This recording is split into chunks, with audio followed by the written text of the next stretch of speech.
Hello, Bruins, and welcome back to another Wellness Wednesday. I'm sophomore Aaron Foote. And I'm Teron White, and I'm a senior. This month's theme is connection. Teron, could you tell us a little bit about connection? Yes, connection is the ability to have strong social awareness, giving the students the ability to take the perspectives of others and empathize with people of diverse backgrounds and cultures. And this month we're going to be talking really deeply into connection, having people tell their stories about how they've gone through with connections and how they've gone through life with crazy trials and tribulations and situations. And then also as well, we're going to be talking about or giving different examples and models on connection. And now we're going to watch a video about connection and basically about people with diverse backgrounds and cultures, and it's called the Why is Empathy Important Privilege Walk. Hey, line up! Line up! Everybody line up! We're about to race. Everybody line up! Shoulder to shoulder. Take off your backpacks. Basketball, line up. We're about to race. Hey, we are racing for a $100 bill. The winner of this race will take this. It's a $100 bill.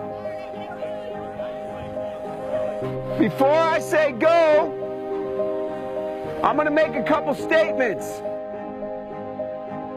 If those statements apply to you, I want you to take 2 steps forward.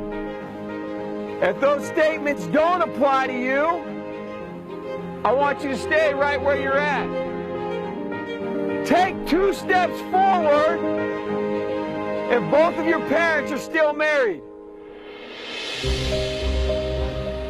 Take 2 steps forward if you grew up with a father figure in the home.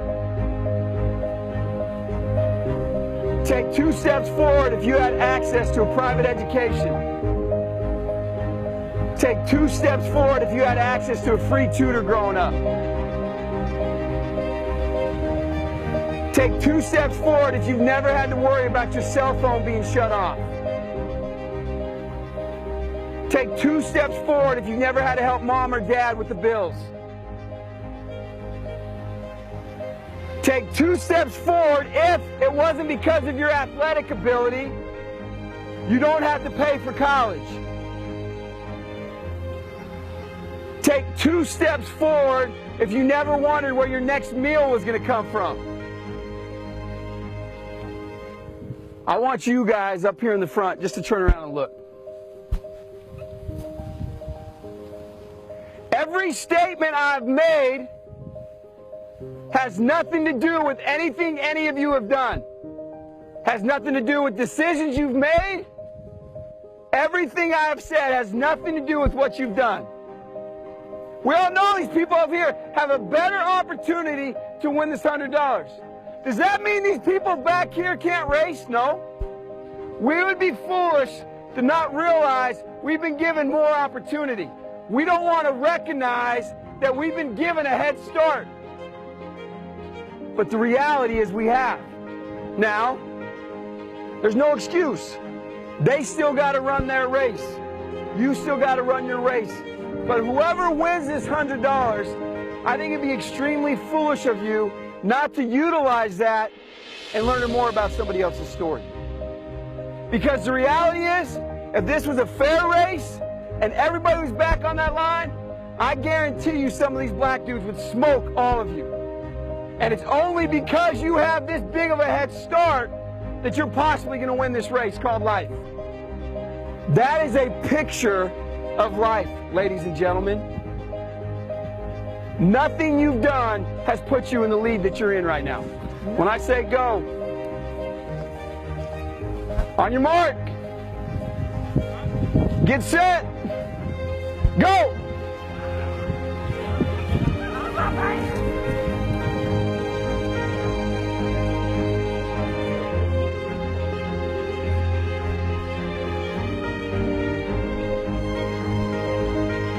If you didn't learn anything from this activity, you're a fool.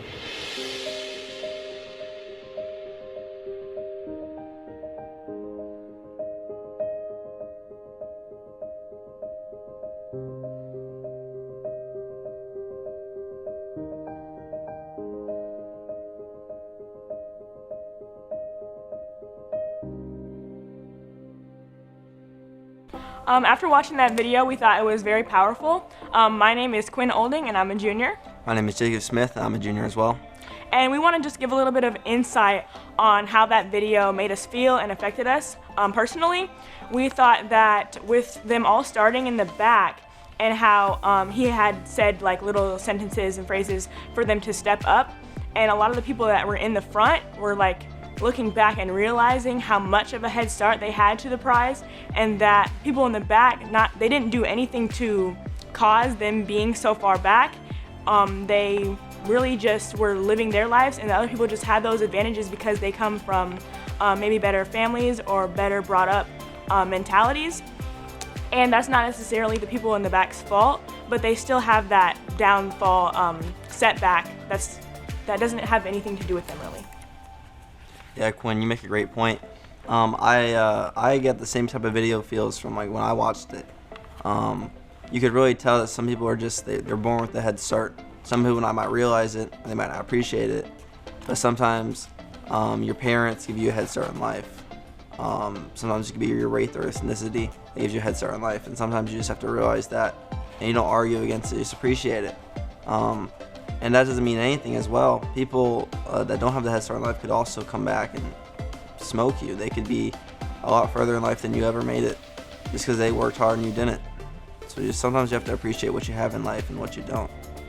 Definitely. And when you think about it as privileges, that you need to, I feel like, also like be aware of your privileges, because the people that are in the front, when he told them to turn around and look at all the people behind them, they might have just thought that everybody would be right beside them, that it was the same thing for everybody. But in reality, they had to kind of check themselves and realize that not everybody has the good home life that they might have.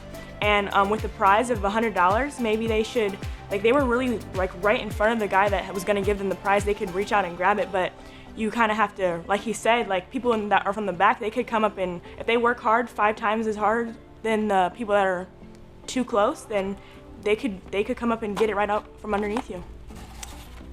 And we just want to talk about how Tehran and Aaron are going to be coming back to talk about sympathy and empathy and the differences between those two words. Thanks, Quinn and Jacob, for the great insights on that video. Now we're going to talk about the difference between sympathy and empathy. How comfortable are you in your understanding?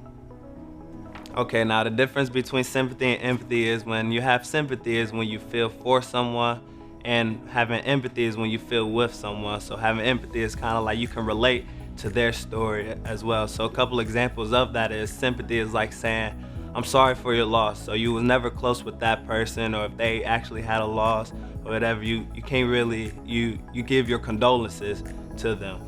Versus empathy is like saying like, you worked years at a job or whatever, and then someone else has been brought to that job as well, and then they had a bad day.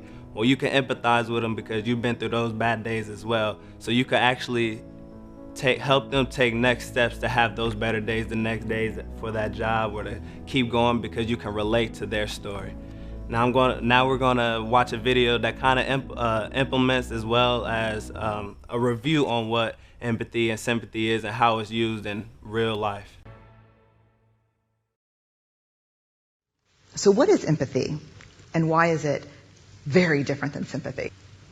Empathy fuels connection. Sympathy drives disconnection.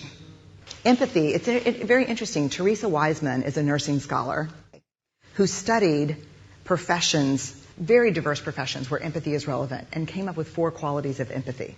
Perspective taking, the ability to take the perspective of another person or recognize their perspective as their truth. Staying out of judgment, not easy when you enjoy it as much as most of us do. Recognizing emotion in other people and then communicating that. Empathy is feeling with people. And to me, I always think of empathy as this kind of sacred space when someone's kind of in a deep hole and they shout out from the bottom and they say, I'm stuck, it's dark, I'm overwhelmed. And then we look and we say, hey, you climb down. I know what it's like down here, and you're not alone. Sympathy is, ooh, it's bad, no, you want a sandwich?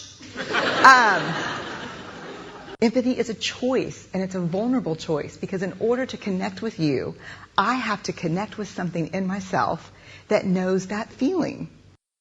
Rarely, if ever, does an empathic response begin with "at least." Yeah. And we do it all the time. Because you know what? Someone just shared something with us that's incredibly painful, and we're trying to silver lining it. I don't think that's a verb, but I'm using it as one. We're trying to put the silver lining around it. So, I had a miscarriage. Oh, at least you know you can get pregnant. I think my marriage is falling apart. At least you have a marriage. John's getting kicked out of school. At least Sarah is an A student. But one of the things we do sometimes in the face of very difficult conversations is we try to make things better. If I share something with you that's very difficult, I'd rather you say, "I don't even know what to say right now. I'm just so glad you told me." Because the truth is, rarely can a response make something better. What makes something better is connection. That video was a great example of the differences between sympathy and empathy, and those phrases that are going to be on the screen, like "at least" and are kind of like an excuse word. And then you should try, "I don't know what to say right now, but I'm glad you told me," so that you can make that connection with the other person that you are talking to. And especially if you guys are good friends, you can like let them know that you're with them and you understand their struggle.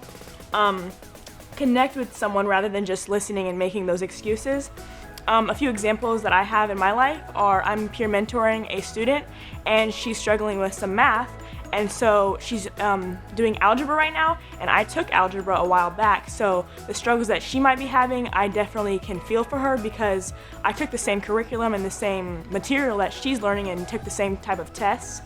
And also with volleyball, me and the fellow member of this group, Kendall, we play the same position, and me and Aaron play the same sport.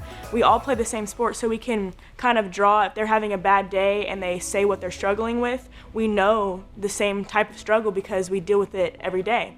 So those are just some real life experiences and examples of connecting with empathy. What I'm going to talk about today is committing to practice empathy with somebody. The way I practice empathy is that I try and develop friendships, closeness with people. And so when they do fall down, right, I have something to relate to them with. I know what goes through their life. Maybe we have things that are like really in common. Might not always have things in common.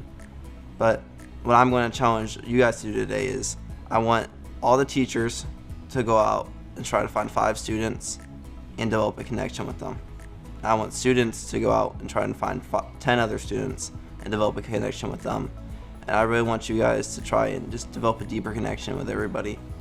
This school should be like a family, and I believe that we can be one. Everyone just needs to become a little bit closer. Okay, so now we're going to talk about this next video that's about to come up, which is Jackie Robinson. And actually tomorrow, April 15th, is Jackie Robinson Day. And I'm going to give you a little bit of insight on who this player is. Jackie Robinson was the first MLB player to break the color barrier for African Americans.